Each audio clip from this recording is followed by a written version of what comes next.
Imagine growing up in one of the most dangerous neighborhoods in America. I need you to think about something. What would you do if someone shot you 9 times and left you for dead? Most people would quit. Most people would disappear. But there is one man on this planet who got shot 9 times, walked out of the hospital, and then went on to make over $100 million. This is that man's story, and trust me, you are not ready for what you're about to hear? Stay with me, because this story gets insane. Curtis James Jackson III is born in 1975 in South Jamaica, Queens.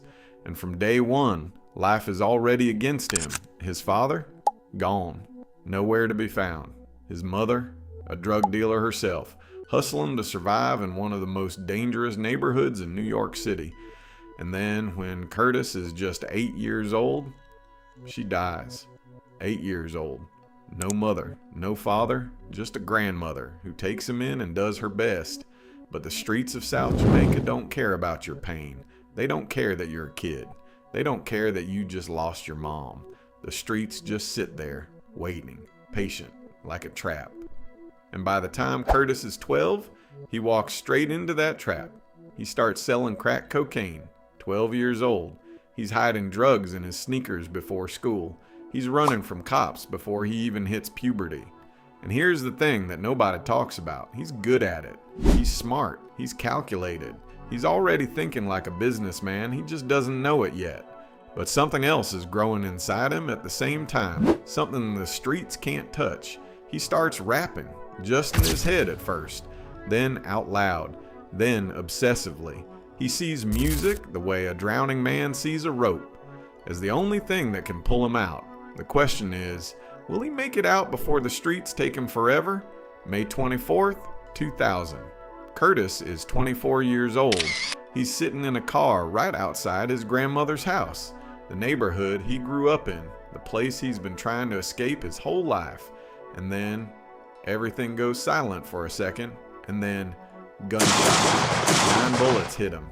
9. His hand, his cheek, his legs, his chest. He is shot 9 times at close range, and somehow, he does not die. The ambulance comes. They rush him to the hospital. The doctors look at this man, and they genuinely cannot believe he is alive. He spends 13 days in the hospital. And here's the detail that changes everything. One of the bullets passes through his cheek and out his mouth.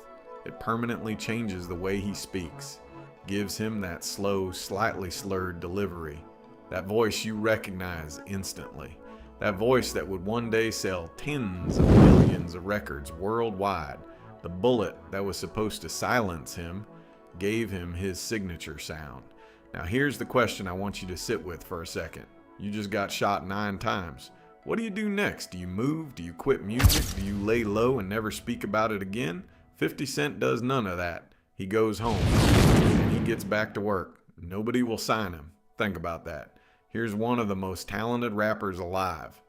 And every major label in New York wants nothing to do with him. He's too dangerous, too street, too much of a liability. So he does something that nobody had really done before at that scale. He goes independent. He starts flooding the streets of New York with free mixtapes, Gorilla Tape, Guess Who's Back, How to Rob, where he literally raps about robbing every famous rapper alive, Jay-Z, Nas, Diddy, every single one of them by name. It is the most dangerous move in hip-hop history. And it works. The streets go crazy. Every block in New York is talking about this guy, this nobody from Queens who got shot 9 times and came back spitting fire and naming names and daring the entire industry to come for him. And that's when it happens. That's when the phone call comes that changes his life forever. Somewhere in Detroit, Eminem is handed a copy of the mixtape. He presses play, and reportedly, within minutes, he calls Dr. Dre and says 4 words: "We need to sign him." Eminem and Dre sign Curtis Jackson to a deal worth over $1 million. They fly him to California. They lock themselves in the studio. And what they create together is something that hip-hop had never seen before and has never fully seen since. February 6th, 2003. Get Rich or Die Trying drops. In 4 days, 1 million copies sold. 1 million in 4 days. It becomes the fastest selling debut album in history. Inda Club, Many Men, 21 Questions, PIMP. These songs are everywhere simultaneously. Every radio station, every club, every car, every single person in America who listens to music knows who 50 Cent is within a week. He goes from nobody to the biggest rapper on the planet in the time it takes most people to finish a Netflix series. But here's what makes 50 Cent different from every other rapper who blows up. He doesn't just enjoy the fame, he studies it. He looks at his own success like a businessman looking at a market opportunity. And he asks himself one question that most rappers never think to ask. How do I turn this moment into generational wealth? The answer he comes up with is gonna shock you. Forget the music for a second. Forget the albums and the tours and the magazine covers, because the smartest thing 50 Cent ever did had nothing to do with rapping. A small company called Glasso comes to him. They make a product called vitamin water. They want him to endorse it. Most rappers in his position take the check, maybe a few $100,000, and move on. Easy money, no risk. 50 Cent says no to the check. He asks for equity instead. He becomes a shareholder in the company. He bets on the product. He promotes it not because he's paid to, but because he actually owns a piece of it. And then in 2007, Coca-Cola buys Glasso for $4.1 billion. 50 Cent walks away with an estimated $100 to $150 million from a water company. He is 29 years old. The kid who was selling crack at 12 years old just became one of the wealthiest entertainers on the planet. Not from music, but from thinking differently than everyone else in the room. While other rappers were spending money, he was making investments. While others were buying chains, he was buying equity. That's the difference between being rich and being wealthy. And 50 Cent understood that distinction before almost. But now we need to talk about the other side of 50 Cent, because this is not just a success story. This is also the story of a man who made enemies like it was a sport, Ja Rule. Remember that name? In the late 90s and early 2000s, Ja Rule is one of the biggest names in hip-hop. He's got hits, he's got fans, he's got a career that looks untouchable. And then 50 Cent decides to destroy him. What starts as a street beef turns into a full-scale musical assassination. 50 doesn't just diss Ja Rule. He mocks him, exposes him, makes him look soft in front of the entire world. Track after track after track. He doesn't let up for years, and it works. By the mid-2000s, Ja Rule's career is over, finished. He never recovers his position in hip-hop.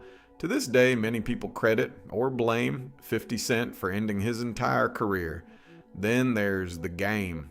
50 signs him to J-Unit, helps launch his career, makes him famous. And then they fall out so badly that there are actual shootings outside radio stations. Diss tracks, counter-diss tracks, years of warfare that both defined and damaged both of their careers. And then comes the moment that nobody saw coming. The moment that shows even 50 Cent can be beaten. 50 Cent and Kanye West both drop albums on the exact same day. And 50 makes a declaration on national television. If Kanye outsells me, I will retire from music. Kanye drops Graduation first week, 957,000 copies. 50 drops Curtis. First week, 691,000. He loses, publicly, humiliatingly, in front of the entire world. He does not retire, but something shifts. The era of 50 Cent as the undisputed king of hip-hop, it ends that week. And even the hardest man in the game has to feel that. And here's where the story gets really dark. Curtis James Jackson III, the man worth hundreds of millions of dollars, files for bankruptcy. The internet loses its mind. How? How does this happen? How does a man who made that much money, who was that smart about business, end up here? The lawsuits. Years of legal battles draining money faster than it comes in. A $5 million judgment against him for posting a private sex tape online without the woman's consent. And then, the moment that makes it so much worse, photos surface on his Instagram of him surrounded by stacks of cash, spelling out the word broke with $100 bills. The judge sees it. The judge is furious. It looks like he's mocking the entire legal system. like he's hiding money while claiming he has none. The backlash is enormous. The story is everywhere, and for the first time, 50 Cent doesn't look like a genius. He looks reckless. He looks like a man who let his ego write checks his bank account couldn't cash. He eventually settles. He climbs out, but it costs him. In money, in reputation, in the image of invincibility he spent years building. And yet, just when the world starts to write him off, he does it again. He pivots completely. He moves into television. He creates a show called Power on the Stars Network, a show about a drug dealer trying to go legitimate. Sound familiar? Power becomes one of the most watched shows in Starz history. It runs for 5 seasons. It spawns multiple spin-offs. Power Book 2 Ghost, Power Book 3 Raising Kanan, Power Book 4 Force. The Power universe becomes a television empire worth hundreds of millions of dollars. He is not just a rapper. He is not just a businessman. He is a storyteller, a producer, a mogul who can dominate any industry he decides to enter.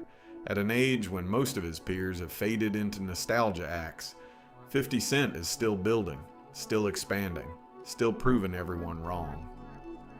So I want to end with a question. What is the actual lesson of 50 Cent's life?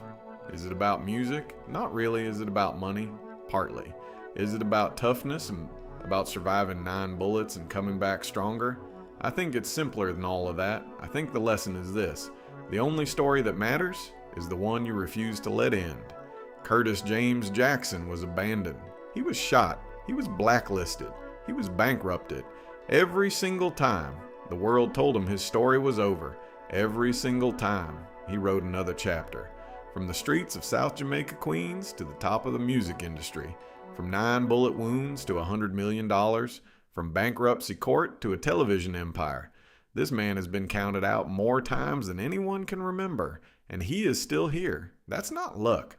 That's not talent alone. That's a decision, a choice that gets made every single morning when you wake up and the world is still trying to stop you.